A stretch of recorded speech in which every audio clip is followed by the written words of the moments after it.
नमस्कार प्यारे भाइयों बहनों और मेरे प्यारे बच्चों। एक छोटे से शहर में रघु नामक बड़ा व्यापारी रहता था। वह बहुत धनी था और उसका अच्छा व्यापार था। और उसका एक लड़का था जो कि बहुत ही लापरवाह था। वह किसी बात की चिंता फिक्र नहीं करता था और उसकी लापरवाही देखकर वह व्यापारी बहुत दुखी रहता था कि कैसे अपने बच्चे को सुधारे, क्या उसको शिक्षा दे, क्या ज्ञान दे।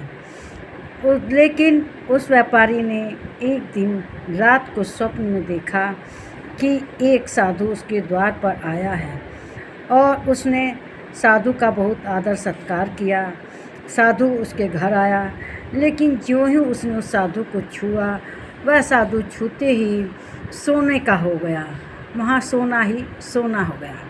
और वो जो स्वप्न में साधु दिखाई दिया था, उसने उसको यह बात बताई कि मैं तुम्हारे घर सुबह आऊँगा और तुम मुझे जैसे ही छुओगे मैं सोना बन जाऊँगा।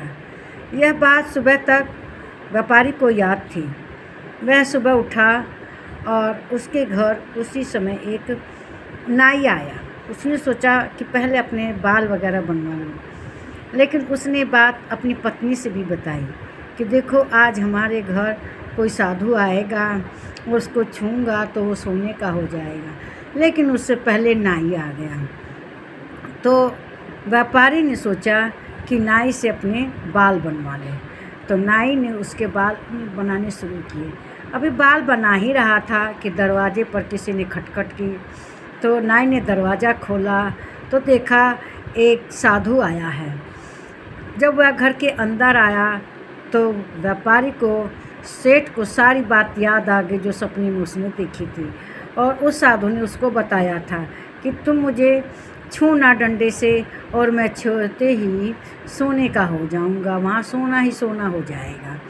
उसने ऐसा ही किया। छूते ही वह साधु सोने के ढेर में बदल गया और वहाँ सोना ही सोना हो गया।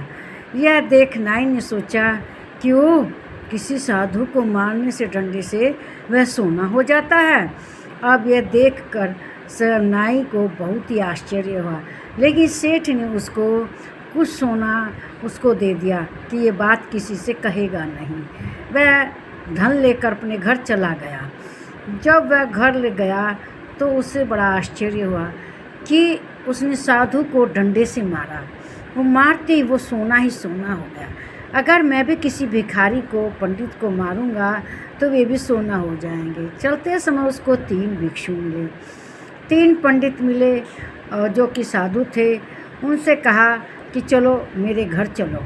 उन्हें आदर के साथ अपने घर ले आया और उसे सेठ की बात जो देखी थी याद थी कि सेठ ने कैसे डंडे से मारकर उन्हें सोने का बना दिया था। और क्या है, नाई ने बड़ा सा डंडा उठाया और तीनों को खाने के बजाय एक एक डंडा जस्ट जोर जोर से सिर पे मारा। खूब मारा मार कर उन्हें भगा दे। वे भाग गए मार खा के।